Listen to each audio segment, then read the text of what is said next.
Hello out there, you're watching everything you need to know about Bang, the dice game. This is not to be confused with Bang, the card game. This is a dice version of it, and I really recommend this game. It's not the most complex game in the world. If you watched my Mage Knight video, it's nothing like that. This is about a, I don't know, 10 to 15 minute filler game. It's really simple, and I'm going to show you what's in the box and everything that's included. You're going to get these roll cards here. You're going to play, and this is going to be secret, by the way. You're going to be the sheriff. You're going to be one of the deputies. You're going to be an outlaw, or you're going to be a renegade. And depending on the number of players, that's how many of each you're going to have. There's a 3-player variant, but with 4 players, you're going to have a sheriff, a deputy, an outlaw, and a renegade. And then this plays up to 8 players. You're going to add different roll cards the more players that you have. Now, in terms of secrecy, you're going to keep all these hidden. You're not going to know who's who, except for the sheriff. The sheriff is going to go ahead and put his roll card out face up, but everybody else's is going to be face down. So you don't know who is who, but you can kind of tell by their actions, and that's part of the fun of the game, figuring out who are the renegades, who are the outlaws, and who's the deputy. Pretty simple and straightforward. The sheriff's role is to get rid of the outlaws and renegades. The outlaws' goal in the game is to get rid of the sheriff. The deputy's role in the game is to help and protect the sheriff. And finally, the renegade's goal is to be the last man standing. And if there's multiple renegades in the game, then they're going to be trying to knock each other out. You win the game if your specific objective is carried out.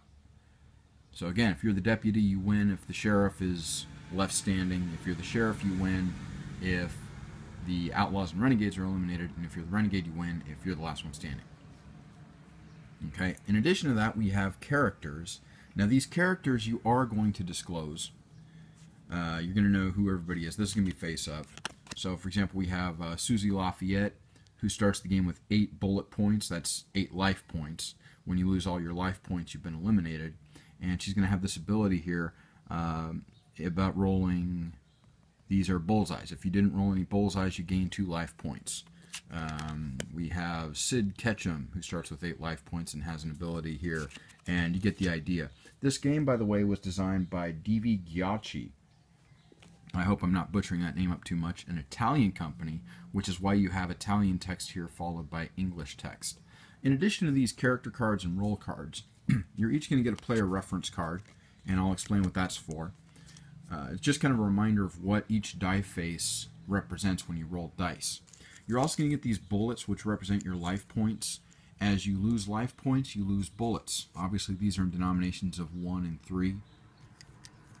And then you have these arrows. Now, these arrows represent a potential Indian attack, and each of these arrows will cost you a life point. So when the Indians attack, you lose one of these bullet points, which is your life, for each arrow that you have in front of you, and then these get discarded to the supply. We also have 2 little instruction books here. One's in Italian, one's in English. But most importantly, we have 5 6-sided dice here. And I'm going to explain what these are for. And once you understand the dice, you pretty much understand the entire game. It's not very complicated. I have this nice wooden hex dice tray that I got. It's not included in the game, I just got it. And each player is going to roll his dice, and let's explain what each side of the dice does. First of all, you have dynamite. If you roll dynamite, it gets set aside. You cannot re-roll it. Okay, you're stuck with this dynamite, and if you were to get 3 of them, your turn would immediately end, and you would lose 1 life point. So however many bullets you start with, you'd lose 1 for rolling a dynamite. Next we have bullseyes, and this is kind of where we see who is playing what role.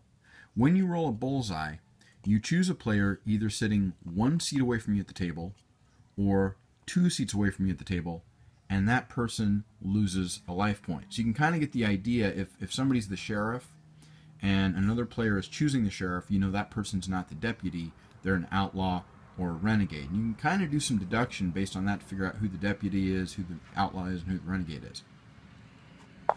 If you roll a beer, you get a life point because beer is a food group. It's considered health food. So if you roll beer, you get 1 life point. If you roll this Gatling here, you're on your way to getting a Gatling gun. And after your re-rolls, if you have 3 Gatlings, like so, then each other player loses 1 life point, and you get to discard all of the arrows in front of you. And that brings me to the last phase, the arrows. Now, when you get an arrow, the first thing you do is go to the supply, you take an arrow and put it in front of you, and then you can use this die on one of your re-rolls. Okay, and you get 2 re-rolls. You get to roll your dice, then you get to re-roll them, then you get to re-roll them a second time. On your second re-roll, if there were dice that you didn't re-roll the first time, you can still re-roll those a second time. So let's say, for example, you're trying to get the Gatling gun, and after your first re-roll you still only have 1. Maybe you give up on that and you decide to use this for your second re-roll. But again, once you've collected your arrows, you can re-roll this dice, unlike the dynamite here. Okay, so you take arrows from here. Each time you roll an arrow. When one player takes the last arrow from the supply, then the Indians attack and you lose 1 life point for each arrow that's in front of you.